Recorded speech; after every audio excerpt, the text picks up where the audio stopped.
Let's start with a new file.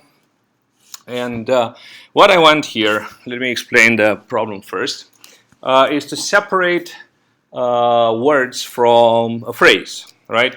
So if I say, for instance, the quick brown fox jumps over the lazy dog, right? Words are separated by spaces. It might be possible that words are separated by multiple spaces or a combination of spaces and tabs. So when you see the line going so far away, right, it's because I'm pressing the tab, and the tab is a single character, right? It has the ASCII code 08, but when it is shown on the screen, it has the space. It provides the space of several single spaces, and typically that width is you can set it, but traditionally it has been 8. So if you're doing it at the command line, you will see 8 spaces here. Inside this editor, you can go somewhere and tweak it and say what it is. And I think in many editors would prefer actually 4 because they like the text to be a little bit more compact. But that doesn't matter, right? The important thing here is that words are separated by what we call white space, characters that do not show anything on the screen, one or more, right? And we want to convert this phrase into words, into an array of words, and the delimiter between words is this sequence of at least one space, one white space character. All right. So what are we going to do? We might actually have white space even at the beginning. All right, and we might have white space at the end as well. Right. And we want to be able to be graceful with respect to that. So the words here would be, and we're not going to try to be too fussy, right? D is a word, quick is a word, brown is a word, and so on and so forth. And for dog, we're going to take the dog and the period to make it simple, to make it so that we only look for white space as separator between words. All right. Now, if there weren't any spaces, since you can see me selecting here, there are spaces after the period, right? If there weren't any, the string as it is stored in memory would have a \0 here, right? So this would be a determinant. Otherwise, if we do have a few spaces, there's going to be a \0 wherever the string ends, right? So our marker for the end of the string is \0. What we're going to do is the following. We want an array of words. We're going to start scanning, right? We're going to skip while we have white space, right? And as soon as we encounter the first character that is not a white space, we're going to do this with a pointer, right? So I'm going to use a bar here to represent where the pointer is, right? So we're going to start scanning, right? We're going to start scanning. Here is the first one. So at this point, we collect the first element of the array. The array is going to be an array of strings, right? That's what we want. So we're going to have an array here, and I'm going to represent it as boxes. And since I can't draw boxes very easily, it's going to be these. And I don't know how many boxes I want up front. All right? But I'm going to have a number that is sufficiently large, right? We're going to assume that there's not more than 100 words on our line, right? So I'm going to, assuming that this address Q0, for instance, I'm going to record Q0 here, right? So Q0 tells me the beginning of the first word. So I'm going to record it in the first index of the array. And then this thing keeps moving. And as soon as I reach here, this is a space, all right, I need to create my first string to delimit it. So I'm going to overwrite this space or tab or whatever it is by \0. This is something that you wouldn't be able to do in Python. Okay? So as soon as you do that, you have delimited the first string, right? And you haven't have to move anything without needing to move anything, right? So in one pass through the string, we're going to complete our problem, right? So it's a very efficient algorithm. What you would have to do in Python is, yeah, you detect the sequence of characters denoting a string, and you have to copy it out, right? And then you find another one and have to copy it out, right? So the original string remains unchanged because strings are immutable in Python, and you can just copy little bits and put them in an array of strings, right? And obviously that's going to take quite a bit more time. And this is the power of C. So let's see how we do this. Everybody understands the solution well, right? So what's going to happen next? Essentially, what I have done up to here, I have to repeat, right? I can now assume that the string is starting here. I can assume that my array is starting here, and I just repeat. I will just skip a few white space. As soon as I reach on the first non-white space character, this will be a Q1, a pointer Q1, a value Q1, right? Which, let's draw the correspondence, and I'm going to record Q1 here in the second element of the array, right? And so on and so forth. Then at the end, we want to print the array of words, 1 word per line. Okay, so let's get started.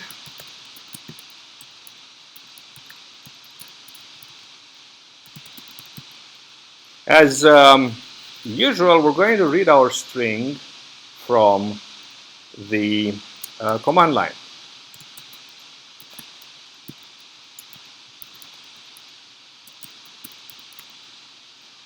So let's start being consistent. Okay, now when I'm going to go to the command line,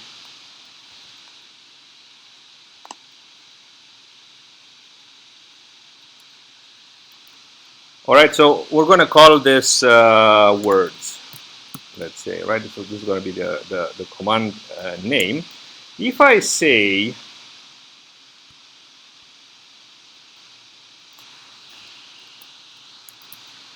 this, what's really going to happen? How many arguments would I have? What do you think? So let's make this experiment, right? I'm gonna try it in 2 ways, but only one is going to give us what we want so that we have a problem to solve. Otherwise, the problem is solved for us directly, right? So we don't have a command here, but we have 2 ways of invoking this, right? The other way is this. We're on the command line, right? We haven't written words yet. And we're going to try both in the beginning. That's the first thing we do. And we want to see the difference. So for instance, how many characters do we have? And after we understand the difference, we can discuss a little bit more, right? So remember, we will be reading argc arguments, and we don't know what the difference is between these two. So it's conceivable that we have more than one argument, right? So we're going to iterate through all the arguments. I less than arg c, and actually we're going to start at 1. Oh, actually let's start at 0. We have to experiment that as well. What is arg b 0? And I plus plus, right? And actually, all right, let's do it for a time. And we want to print f 1 per line %s \n, and we're going to say here argv I. So we print all the arguments given on the command line. And we want this to be called words.c. And we're going to say gcc -o words.c. Okay, and now I'm going to do this one. And of course, it would be good to add this thing. And notice what we have, right? This is the output. And I'm going to do another trick. I'm going to put a vertical bar here. Okay, and you'll see where the vertical bar is printed for every piece of output. Again. All right. So notice there's no space. So even though we had plenty of spaces here, the spaces have disappeared. All right. Let's do yet another thing.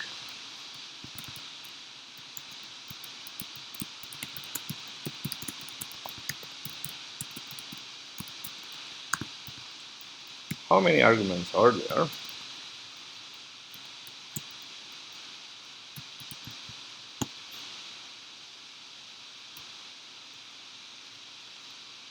Right, and it says the number of arguments is 10.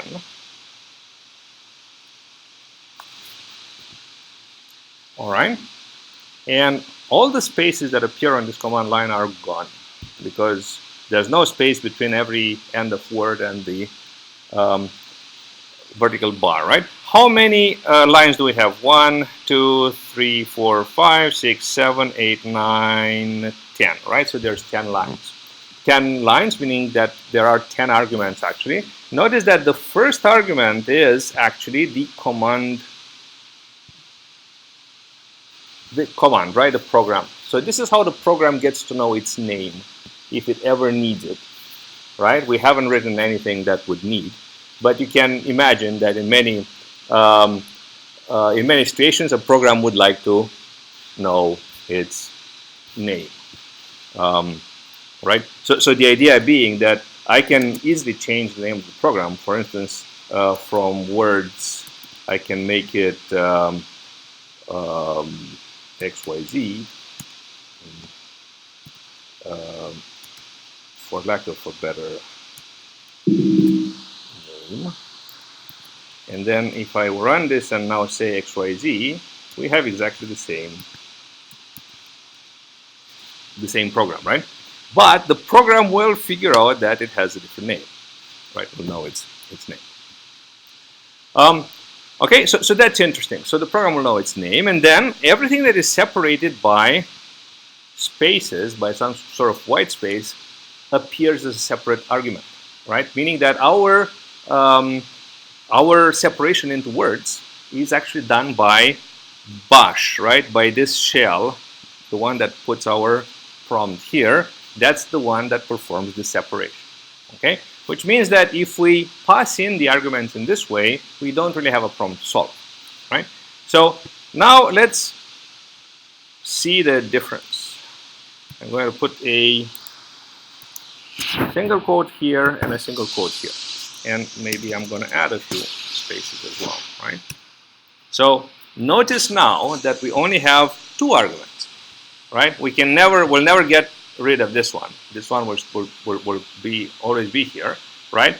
But whatever was within single quotes, all right, is now passed in as a single argument. So now we do have a problem to solve.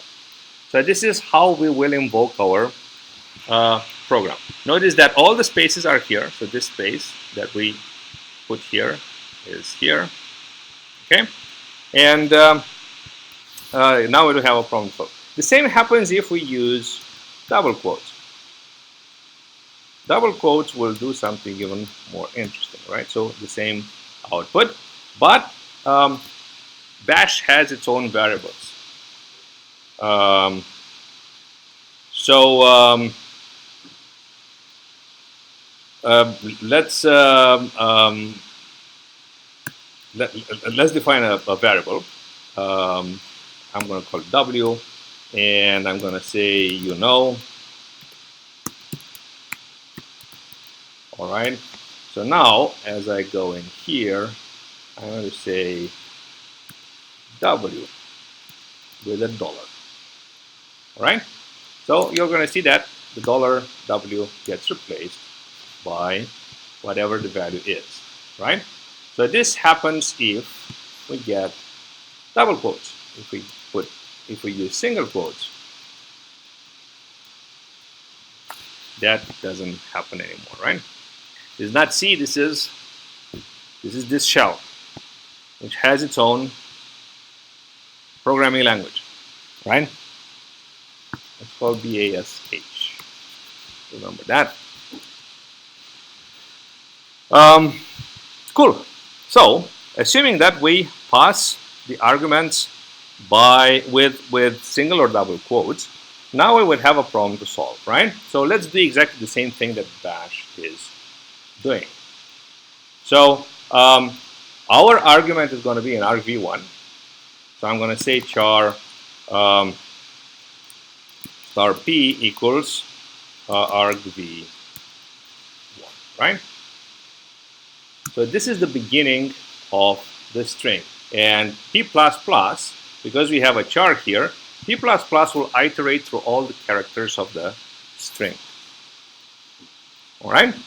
Now, we're going to have a bunch of loops. So one is going to be while star p is not equal \0, right? We haven't exhausted this string. Another thing that we want is an array of strings. Now, when I say an array of strings, remember, this one is an array of strings, right? But I want to have an array of strings for which I allocate space for every pointer to a string, for every string, right? So we're going to change things a little bit. So we're going to say strings here, or let's just call it S. And I'm going to say 100. Now, the type of this guy and the type of this guy is the same. They're both pointer to character. Okay? So let's see what's the type of S actually, because we discussed it last time. We go from inside out. The array binds tighter than the star, right? So S is an array of 100 elements of pointers to characters, right? We're going inside out.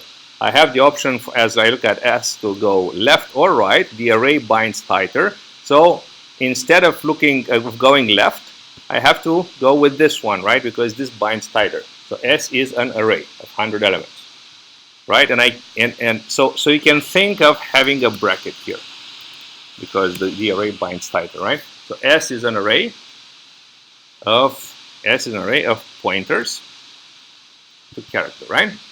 Now, in the process of writing that, actually S is the base of an area of 100 locations that can store pointers, right? So I don't have to use malloc anymore. Okay. An alternative to this, so the brackets are actually not, actually I think they're legal. But an alternative to this would be, instead of writing the 100 there, it would be, as we learned last time, to write char star malloc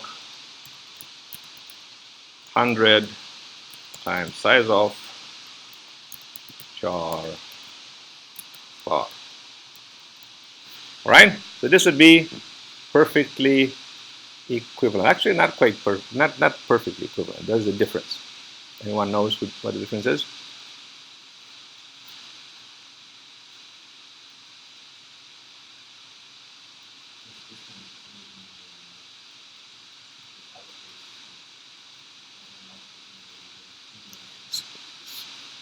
Amalog, unlike garbage collected languages, does not clean after itself, right? So we would have to clean ourselves, right? But apart from that, is there?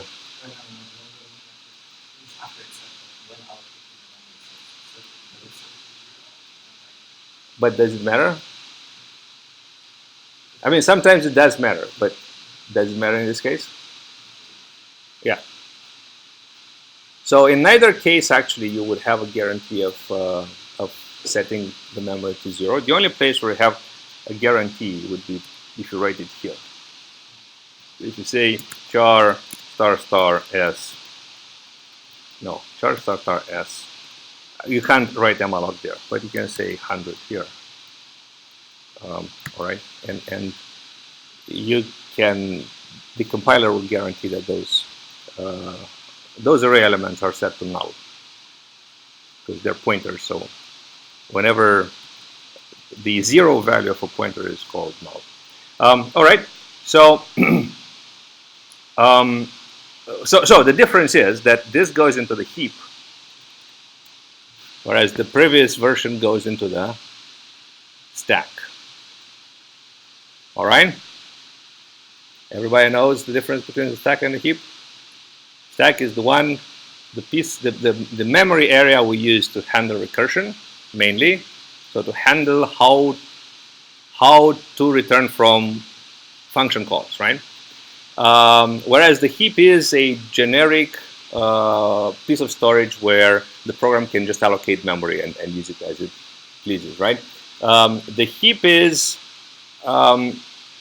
deterministic. You can find out how much of it you have at the beginning of the program, and it's a lot larger than the stack, right? The stack is not quite so deterministic, right? You don't know how much of it you have from the very beginning, and you don't know how much recursion depth you can have if you choose to use recursion.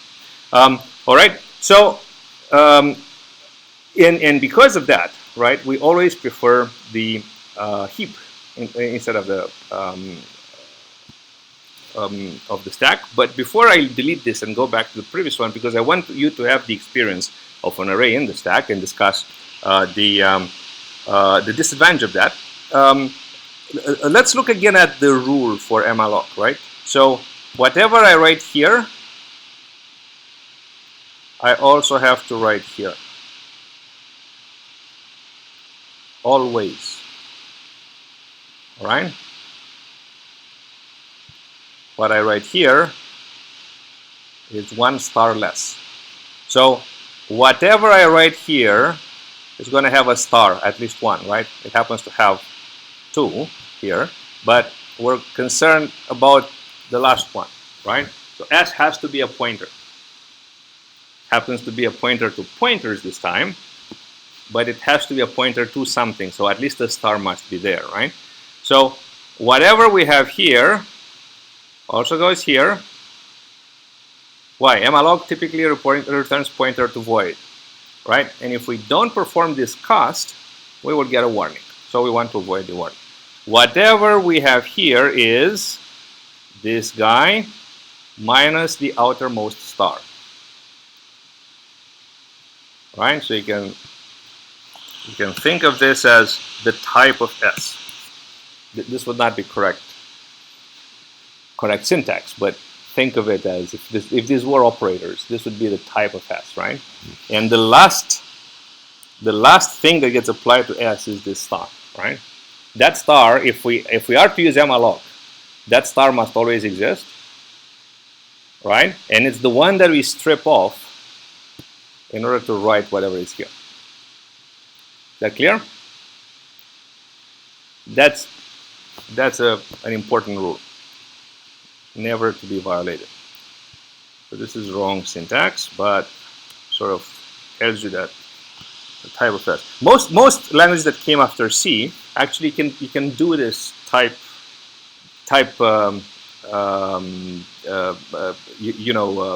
algebra. Play with the types in this way. Create types, put brackets around them, create arbitrarily complex nestings of types and so on, right? Haskell, Scala, or Camel, all of them have that ability, right? So type is pretty much another kind of expression. Have a question? Is the? Yes. So from that point on, you will not see a difference in the way they're being accessed. And that's, yeah, another interesting thing for C, because it actually speaks to the portability of the code, right? I mean, you can write significant pieces of code, right, without actually knowing where your storage is, and decide only at the end. So the one that we don't want to have typically is this, right? We have written 100 here, all right? And why is that? Well, in the previous notation, I could replace 100 by 1,000,000, would be completely fine, possibly by 1,000,000,000, and will probably be fine, right? Here, probably if I go to 10,000, I'm going to start experiencing problem. Most likely 100,000 will throw a segmentation violation, right? So that's the difference. The stack, it very much depends on how much the operating system gives you, right? So 100,000, they're probably fine. Python, for instance, on most, so on both Mac OS and Linux has a limit of 9999, so 10,000 depth, right? So once you exceed that, but so Python will not allow you to allocate on the stack anyway, right? So all the other languages don't. C is the only one, but there's always a limit, right, on how much stuff you can put on the stack. Java, something similar. All right, so let's go back to this. We're going to fill S with the words, right? S is going to be our words. So now we want to skip the white space that might appear in the beginning, right? So while star P not all right, so let's start to introduce some library elements. Include stdlib.h, and I'm going to say while is space. So first of all, while star p not equal to 0, backslash 0, right? So we have to guard for that. And not is space star p,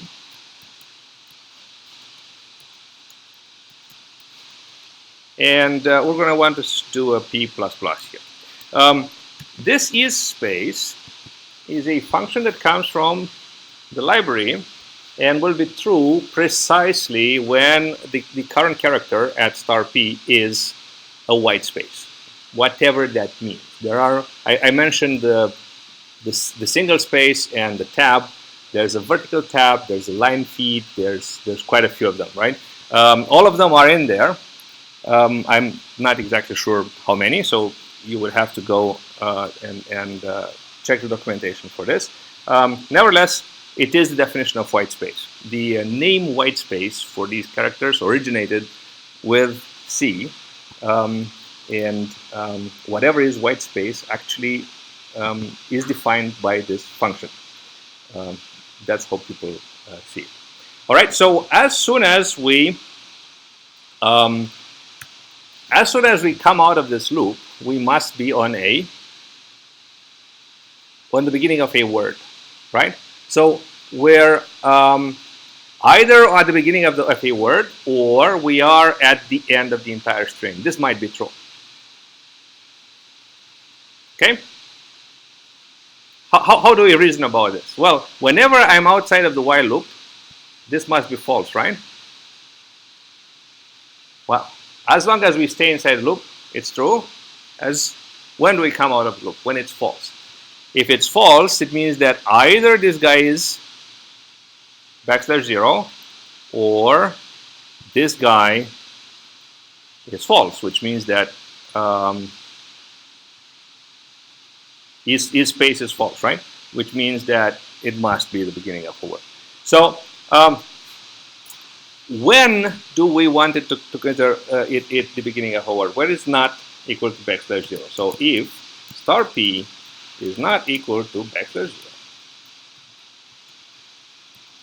Now, one thing we want to have here is a pointer inside S. So we're going to have char star p star. No, this is correct. Char star q, sorry. And this is going to be equal to S. All right?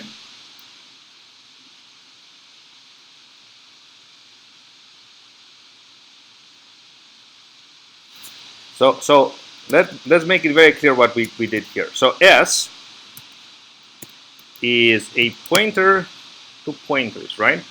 And it's already pointing to an array. So this is the first element, the second element of the array, the third element of the array.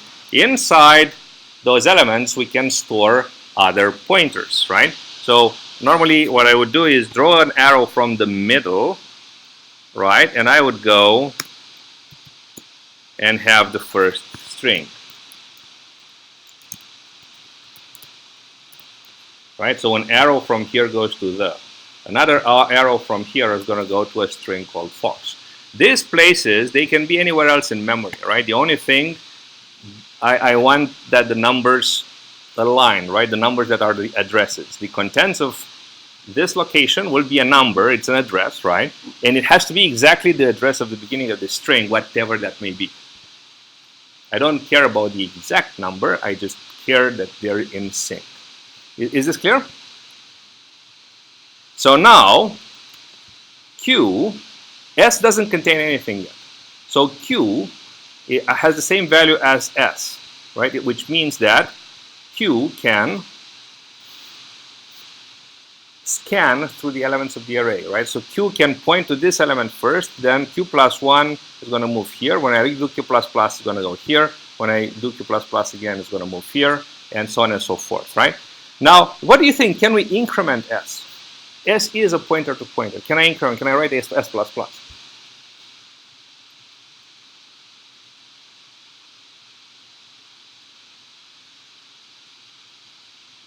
Actually, we can't. So let's try to draw a parallel. And we don't have a way of defining symbolic constants, right? We don't. So, but this is a constant, right? 1 is a constant. So I can create constant numbers. I can create constant strings. Should I be able to create constant pointers? I should be able to create anything that is a constant. So should I be able to create a constant pointer?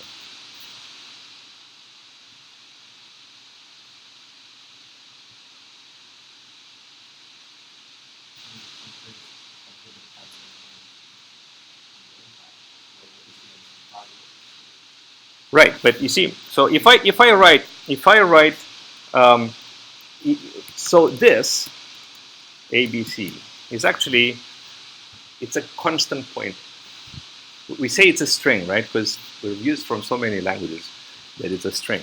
But what does this evaluate to? It evaluates to a number, right? So the compiler, what does it do? Find some place in memory, somewhere, where it's allowed to write, and lays this string down, A, B, C, \0, right? And then it takes the beginning of that area, right? And that's a number, that's a constant. You understand? I'm not looking at the string itself as a constant. So all the other languages made it very easy. But all the other languages, they are doing the same thing under the carpet, right? So I'm gonna, whatever object I have to put it somewhere in memory, right? How am I gonna know where it is? I'm gonna take the address of that, right? If I create something like like ABC here, this is something that I can't necessarily move to a different place. I can change the contents, I can change this B into a D, But I can't take this whole thing and move it somewhere else in memory while the program is running. So for that matter, right, the string ABC is actually a constant pointer to a character. Does it make sense? Similarly, this is an array. The array also cannot move somewhere else in memory while the program is running. So this is a constant. It's a constant pointer, right? The compiler will find a way, actually the runtime, as it loads the program into memory. It's about to start running, right? Before it actually calls main, it will figure out where to place all these areas, right? So there's an area of memory. Here, there's an area of memory for any string that we might use, right? And that's going to be constant for the duration of the program, right? Those are essentially constant pointers. So S++ would not make sense. Does it make sense? Because I can't move the array, I can't, right? The array begins in the same place no matter what. So,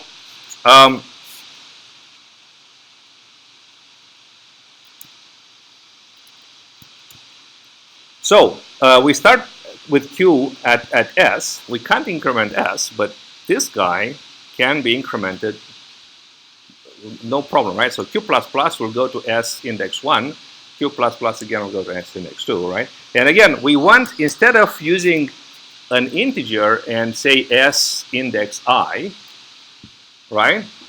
We sort of feel that it's much faster if we increment the pointer directly, right? So now I'm going to have that star Q is equal to P,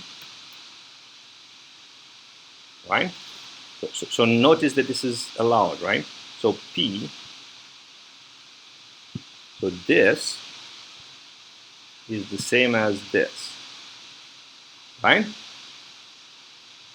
Because of that, this and this have the same type, okay? And then we can do Q++, and we have recorded the beginning of the first word. So now, while, so let's see, star P is not equal to \0, and, oh, sorry, why am I, you should have corrected me. This is space, right? We're skipping white space. So while P is not \0 and not is space, star P, we can again do P++. So now we are traversing the word, right? And as soon as we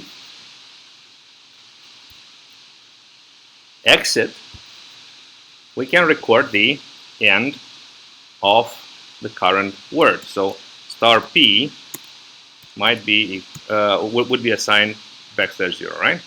And you're gonna say, oh, but there might be a \0 there already. Doesn't matter. Okay. And at the end, what problems do we have at the end? So now we have put all the elements, all the strings in the array of strings, right? Well, we have allocated a generic amount of space there, right? So how much have we used actually? Right, that's important because when we want to print out the strings, we don't want to print records that we haven't actually initialized. Right? So how many of them?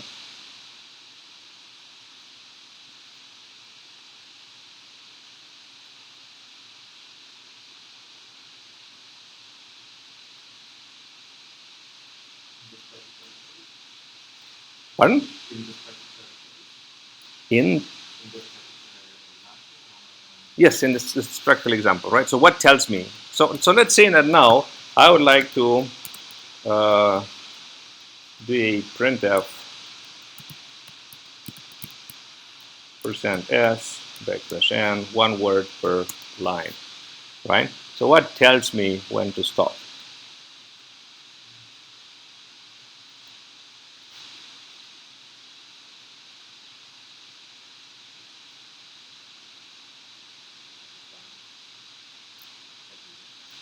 Louder, please. We're talking about this array, right? So, all right, so we have two ideas, right? I was not going for that one, but that's an interesting idea, right? So you're saying \0, right? So you're saying we should have a terminator, all right, for our array. And that's possible. All right, and actually that's an interesting case, and let's try it. So how do I make sure that a terminator exists?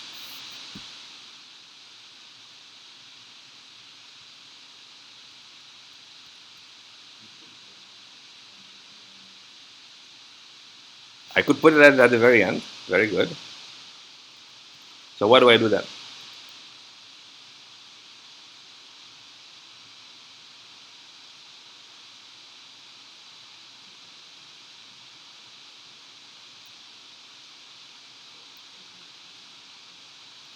So it's incremented already, right? This guy always points to the next character, to the next location, right? So I fill in, and I move on to the next. So then what do I do?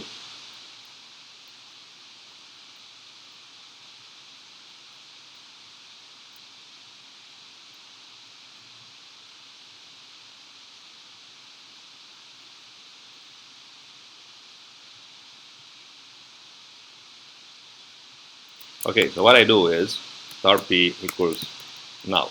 So there's two things that you should have you should have figured out, right? So one is, since memory location may contain nothing, right?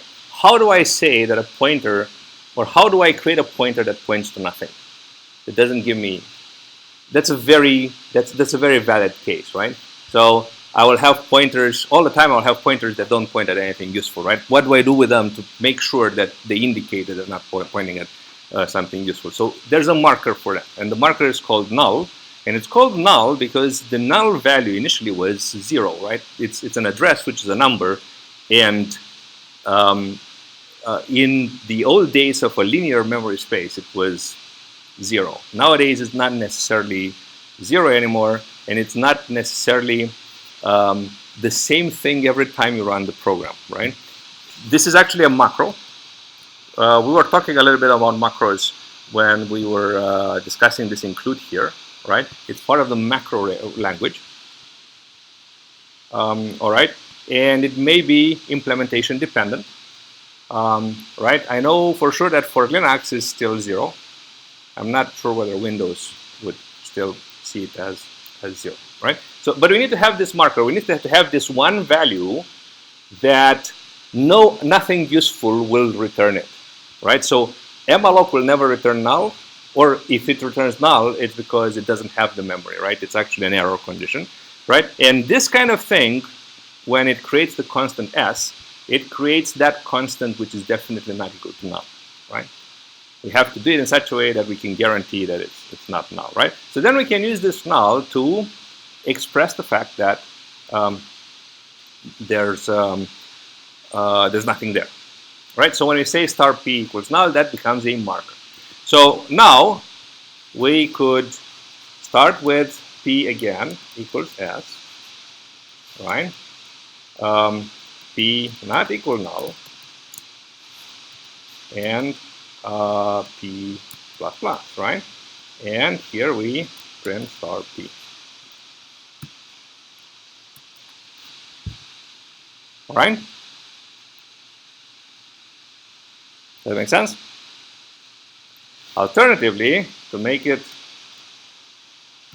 more palatable. So to have the alternative, what is usual, what you're used to from other languages, equals 0 si not equals 0 I plus plus, right? And we could have printf percent %s backslash n si. And actually, let's leave both of them there and make sure that they print the same thing. Okay.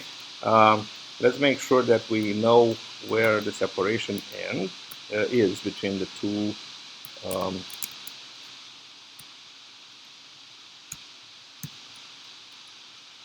answers. And there we go. So back to GCC words.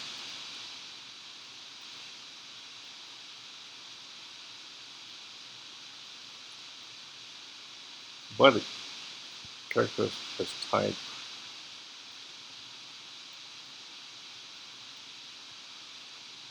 Okay, let's start from first up. Implicit clearing library function is space with type int. Where is its space?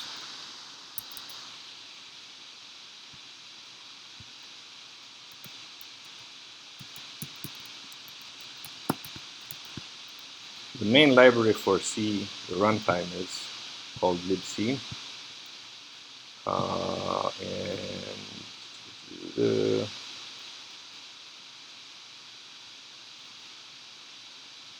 really? Is it C type?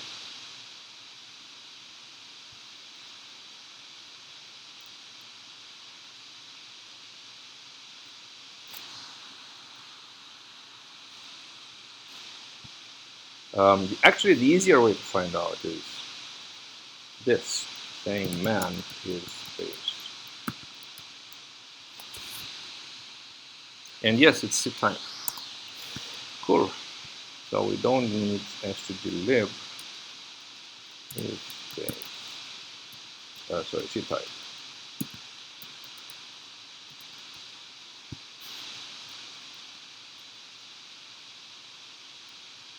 Pointer integer conversion assigned to char from void star in line 17.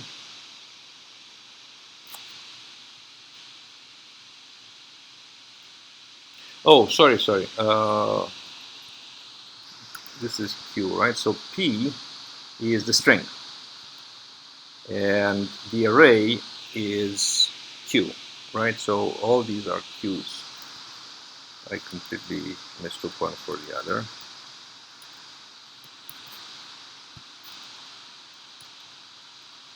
All right, and let's see if we got it right.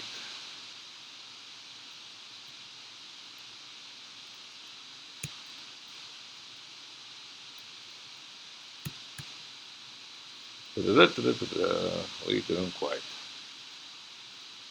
So we got the first word correct.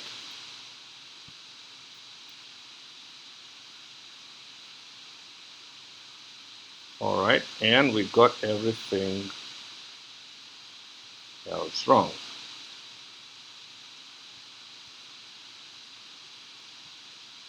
Did we get the segmentation fault? Yes. All right, so let's check again. So we skip the space.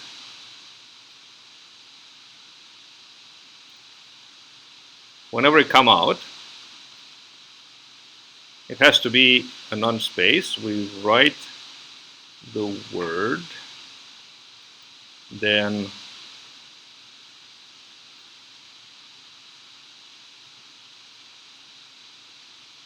we do P plus plus, then star P is backslash 0, and we should do P plus plus, which has a problem, right? So if star P not equal backslash 0, we need to do star p equals, I'll explain in a minute, backslash 0 and p++. Otherwise, we do nothing. All right. So that should be fine. Now, star q will be null.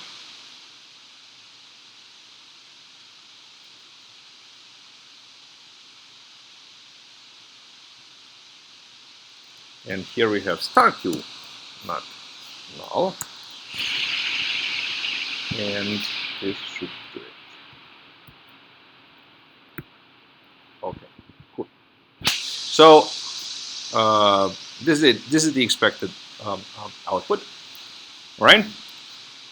And let's explain again why. Where was I wrong, right? So when we traverse the word, right?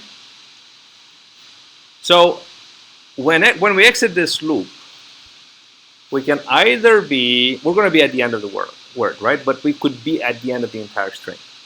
So either this is false or this is false, right?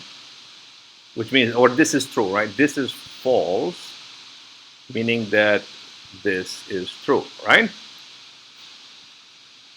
So if this is false, it means that p points to a backslash 0, which means that we're at the end of the string. There's nothing to be doing there in that case, right?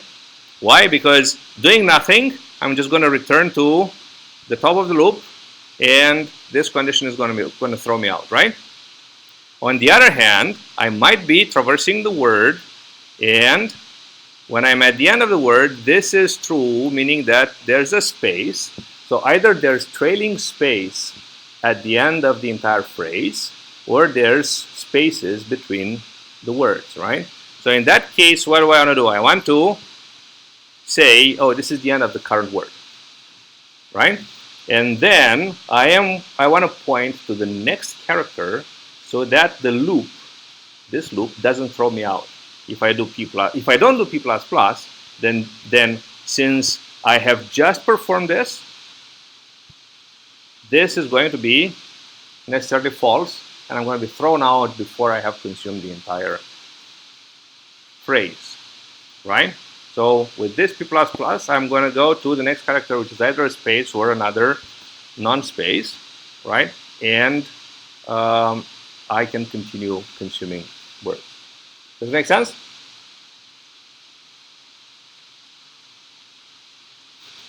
Is everything clear? Let's put the code entirely on the screen. Take a good look at it. And if there's any piece that you don't understand, ask.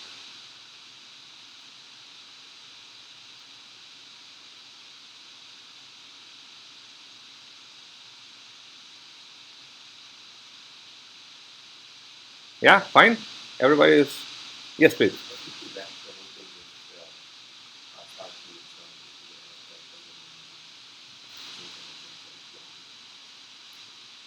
Here?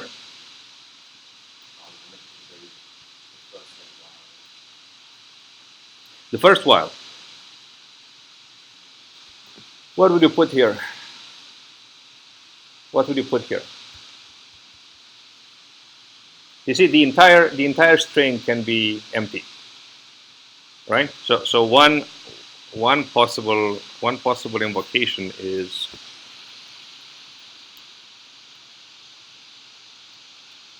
this, right? In which case there are no words.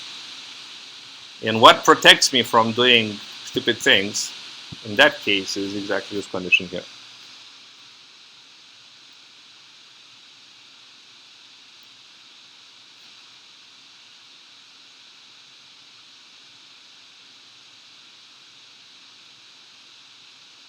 Cool?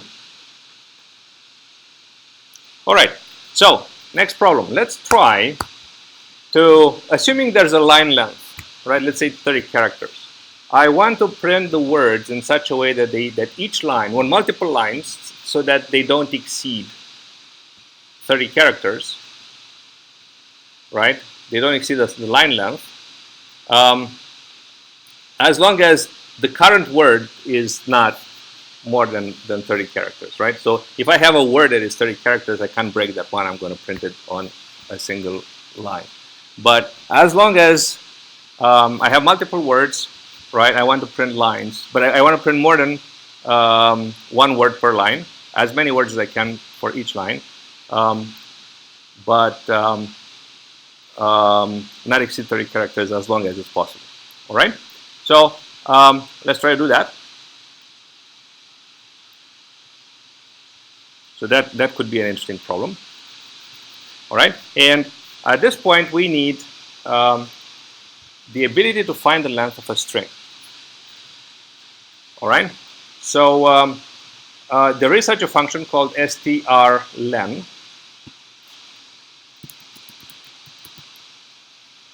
All right? Which is in string.h.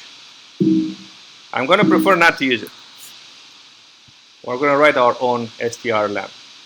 So I'm going to put an int strlen char star here, the prototype, and then let's very quickly write int strlen of char star p pointer, right? And how do we solve this one? Very quickly, right? Int len equals 0 for no initialization, star p not equal \0, p plus plus len plus plus, right? So this is a very weird for loop, completely legal though. Return len, right?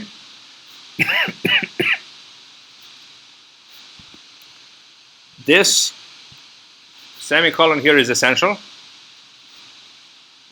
It's very often overlooked by people, right? So it's a very weird kind of loop.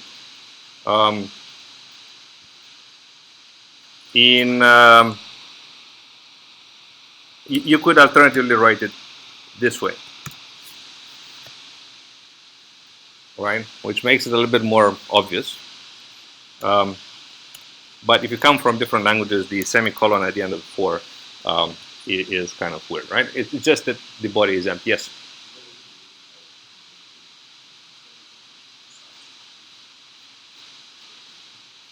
No. Think about it. P is just an address.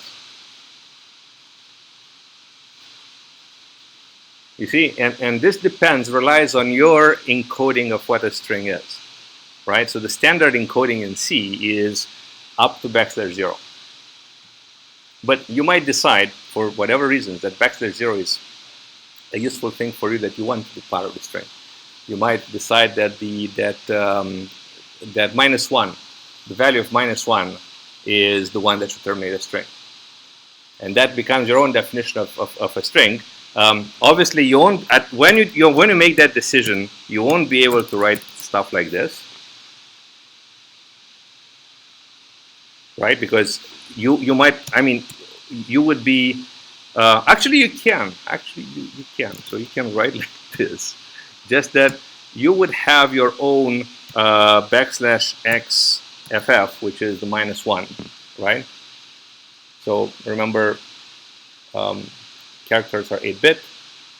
FF is an 8-bit hex constant, right? So when you translate it into a signed number, it's -1, right?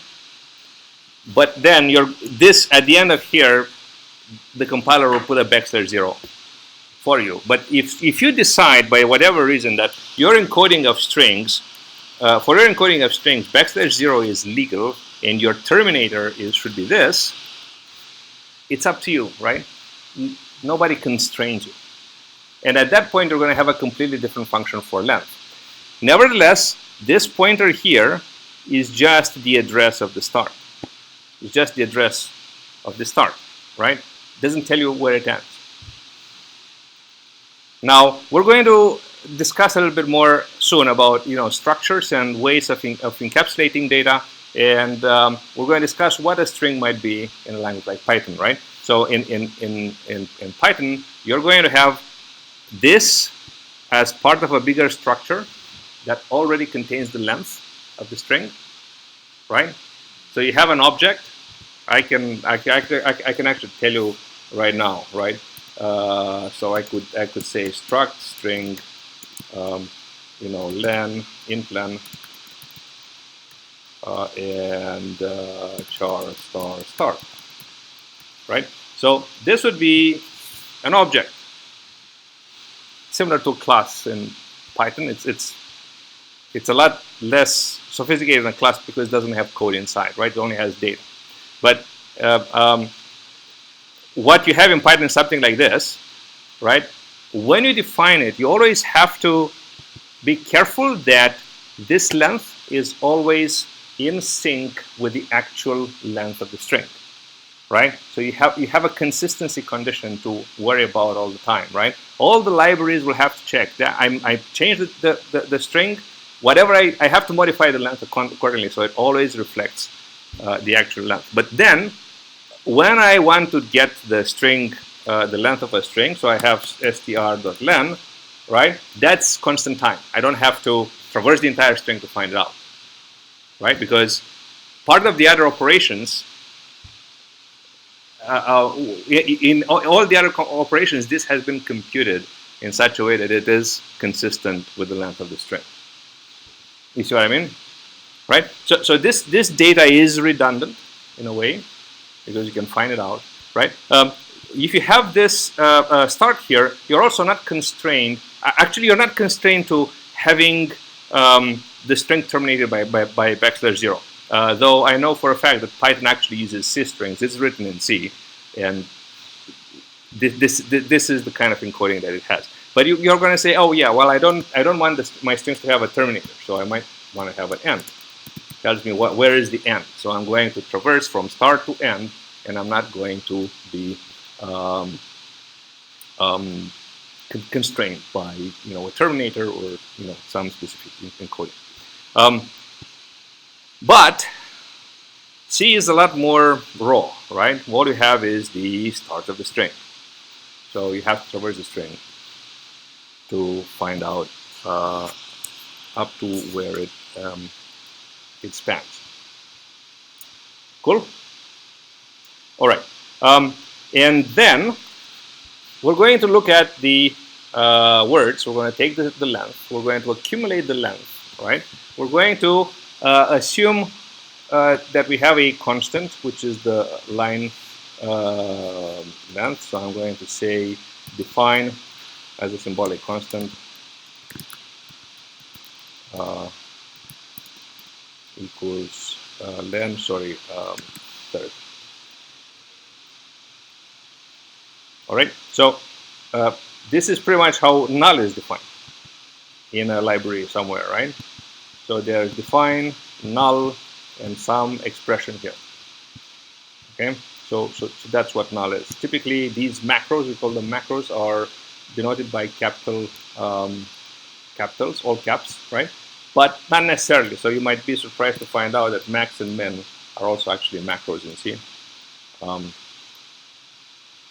right, so instead of doing this printing, let's try to print 30 characters per line.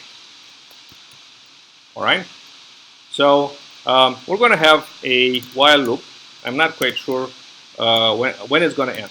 It might actually never end. I'm going to break out of it. Most likely that's what's going to happen, right? So I need a so this will iterate through the lines. All right, and I'm going to start with Q actually at S. All right, and actually I think let's keep the star Q. Star Q equals null. Let's not use that. It's really important. So I think it's going to be while star Q not equals null.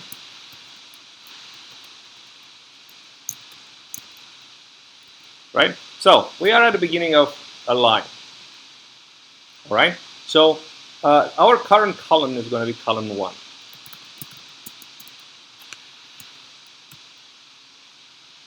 All right? So while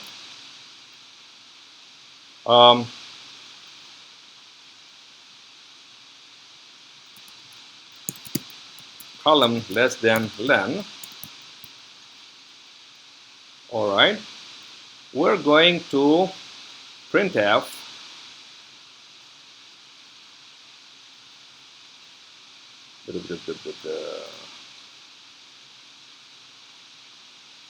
so we have to actually add the first word, right? So we're going to say do.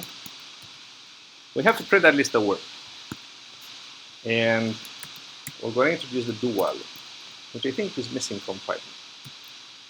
And I'm going to explain shortly what it means. Unlike the while loop, it executes at least once. The while loop executes possibly 0 times, right? That's the main difference. So do, and we're going to print f %s, and we're not going to put a \n, but we're going to put a space after it, right? And we're going to put here a star Q, right? So we're printing a word, and then column will be incremented by strlen of star Q plus 1 because we added a space, right? And we're going to keep doing this while column is less than len. So once we are out of the loop, we have reached the end of the line. We have to go to the next line. So that is going to be done with printf \n, and we have to keep moving to the next word all the time. So as soon as we have printed a word, we have to increment Q, right?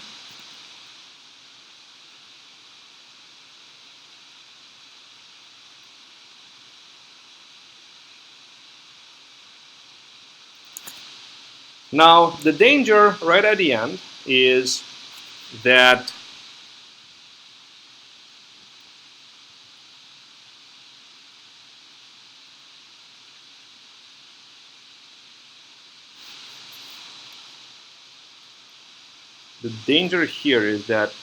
star Q might be null.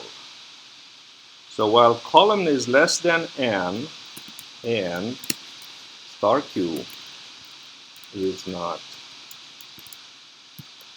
null, right? So if the star Q is null, we reach the end of the line.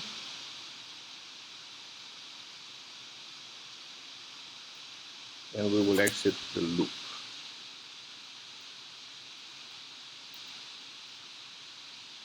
I think this is it.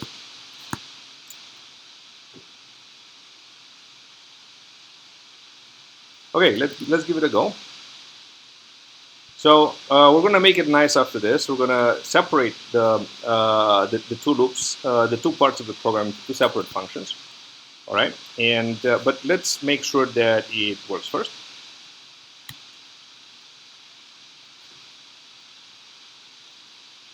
All right, so I'm being told that strlen, let's just call it len, is already available in the library, and it's causing confusion, which is true. But since we're learning, since we're learning, this should not be a big problem. So let's call this length here. All right, and I'm going to just copy this over for lack of inspiration at such a late time of the day. Okay, and there we go. Right, we're printing the phrase broken down into lines, each line being at most 30 characters. Now, let's say that I have one line, I have one word in the middle, right? We should always try to do that. That is very long.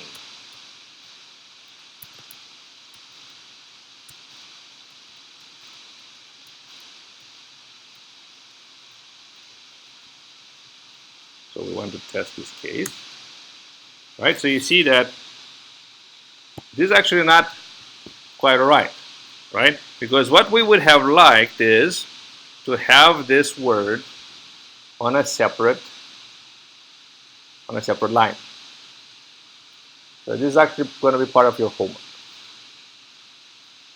right? Figure out a way that whenever we have this case, we print it on a separate line. We never exceed 30 characters. All right. So what I would like to do finally is to extract these two parts of the program, right? So we have one part that is here. They're completely disparate, right? One is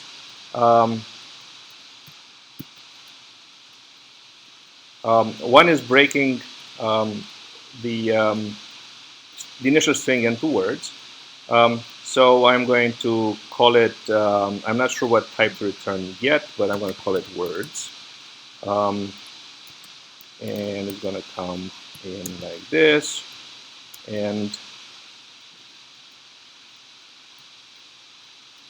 right here we're going to have a string.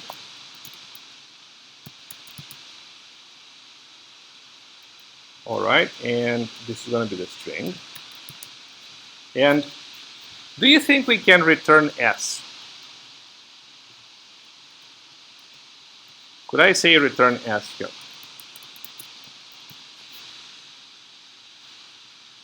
So that's the whole. That's one of the main points of tonight. I wanted to reach this point. It's a very important point, and again, it highlights the many ways in which you can hang yourself in C. Why not? Because the pointer is created inside Yes. the scope of the function, and this will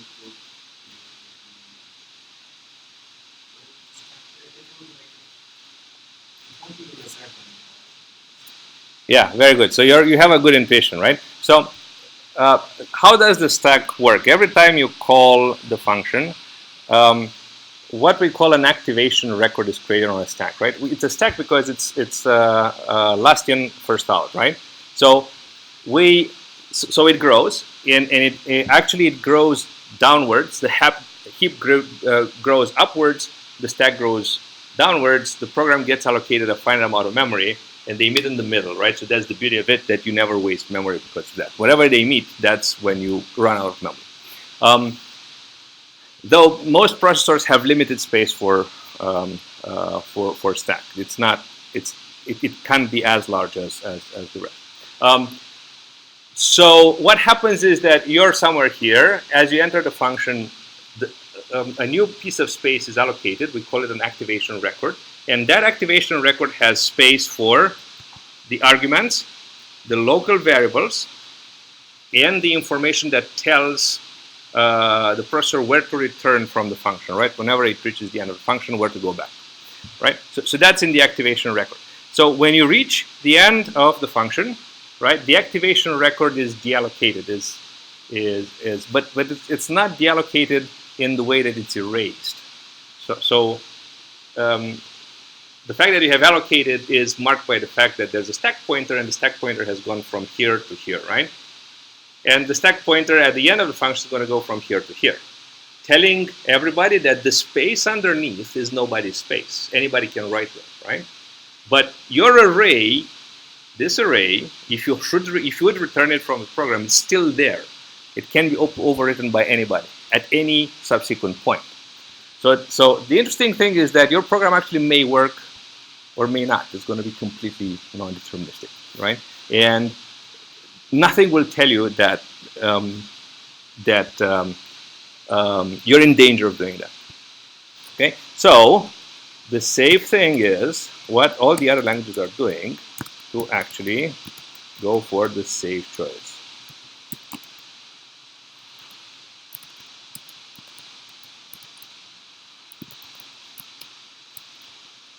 Star here. Right? So now, because this is allocated in the heap, right? Only the pointer is allocated in the stack, right? We can safely return S. Guess what? As soon as we do that, we can actually increment S, right? But we shouldn't now because we want to keep track of where the array begins. This is a lot better, right? So we are going to return yes. And let me put a prototype here.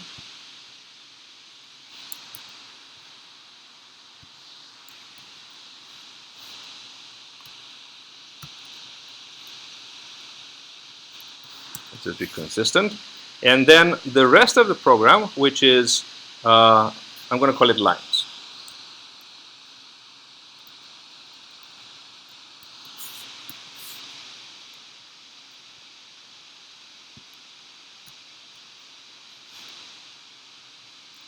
So this can be void, and it should take char star s. Okay, so the very interesting thing now is that even though s is, we think of it as an array, right? What are we passing into the function? Not the s itself, but a copy of that, right? So I actually don't need s anymore. I can just say q here, and I can increment q without any restriction. All right, and we're going to go back to the main program, and we're going to say lines of words of argv1.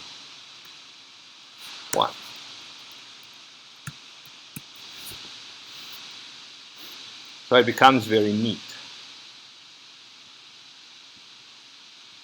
Okay?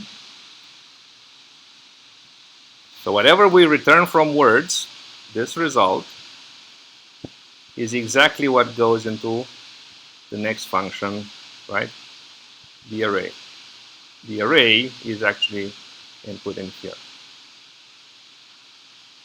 Right? So we get this very nice expression. All right, so and this goes to show that it always pays to try to find interesting paradigms for your code so that it combines nicely and it's pleasing to work with.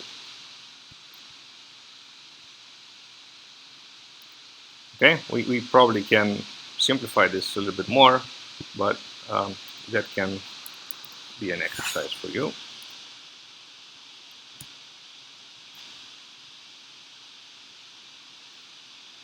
All right, so let's see.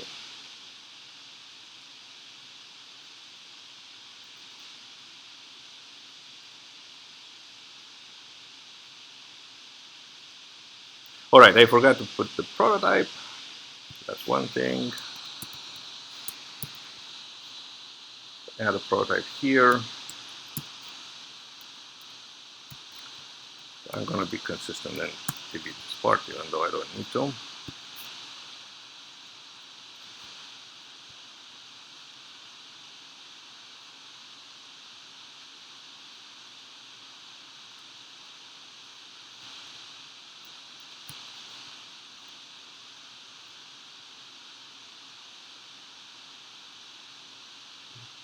Oh, it's so many. Incompatible pointer to integer conversion char star to parameter type char in line 11. Sorry, char star star.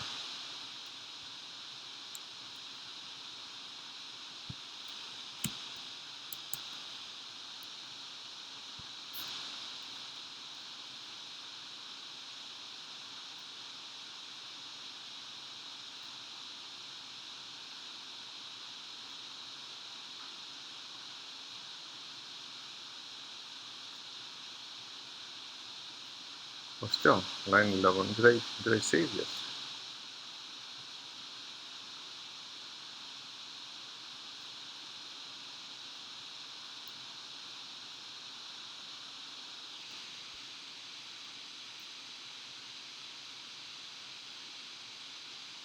Yeah, so here I have a single string.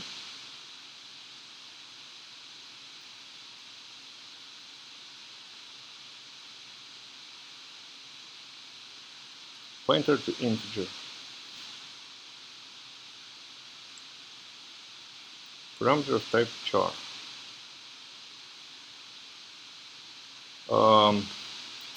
Char star star here also.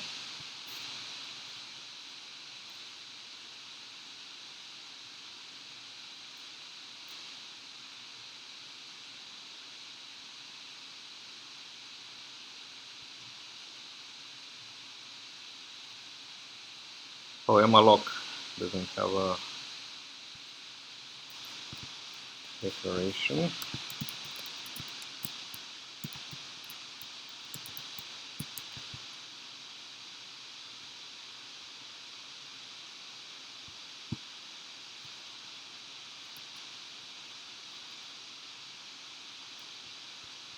Just to delete it.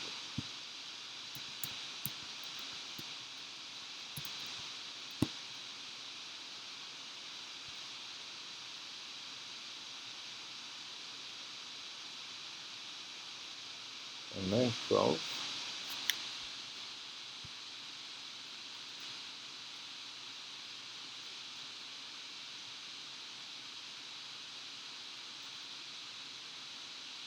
Char star words char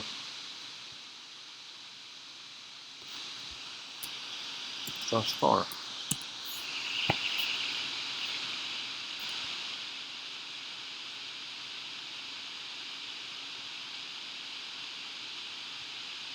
Char star the parameter. No, char star here. Oh, sorry. This is a string. We're returning star star here. Okay. Right, because we made the corrections. We made the corrections in the.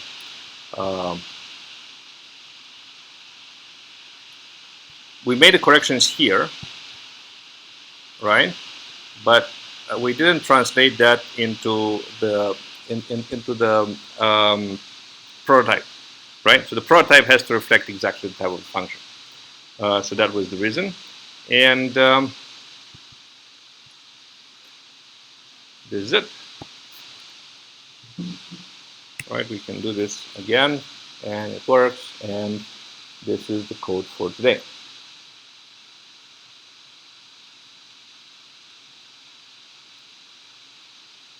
All right. Next time we're going to look at arithmetic expressions. Mainly, the string is going to be an arithmetic expression, right? So I'm going to have something like eval, something like 1 plus 2 times 3 to the power of 4 plus 5, let's say, right? I'm going to see how to get a value of that. And in the process, we're going to see how to aggregate data, right? So we're going to see structures, and we're going to look at trees, lists, and that kind of stuff. Cool. Any questions?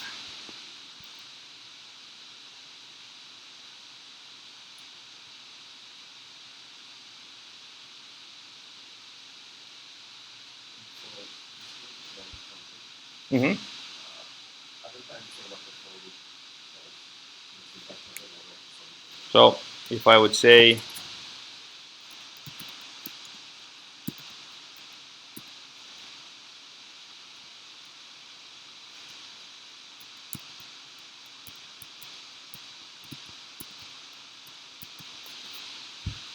would you understand this? That's the same thing, right?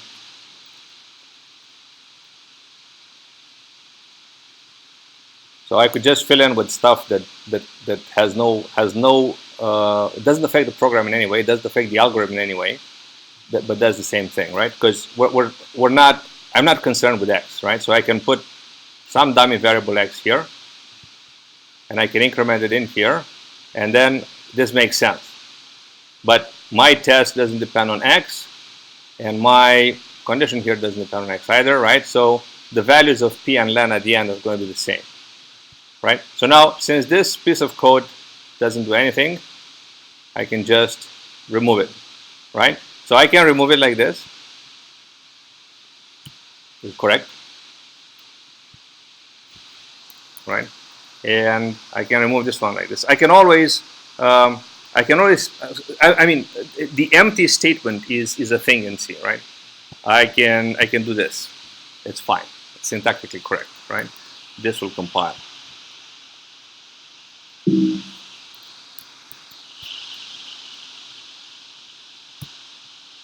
Right? I'm curious whether this would compile. If I remember correctly, it shouldn't. But maybe it's an evolving language. So yeah, this works. All right. Now, this you might be tempted to do this, right? But then it will assume that this return is the body of 4. All right. So I have to put a semicolon here to say this is where the 4 ends. So you have to repeat before the part before the semicolon. You have to repeat it many times. Okay.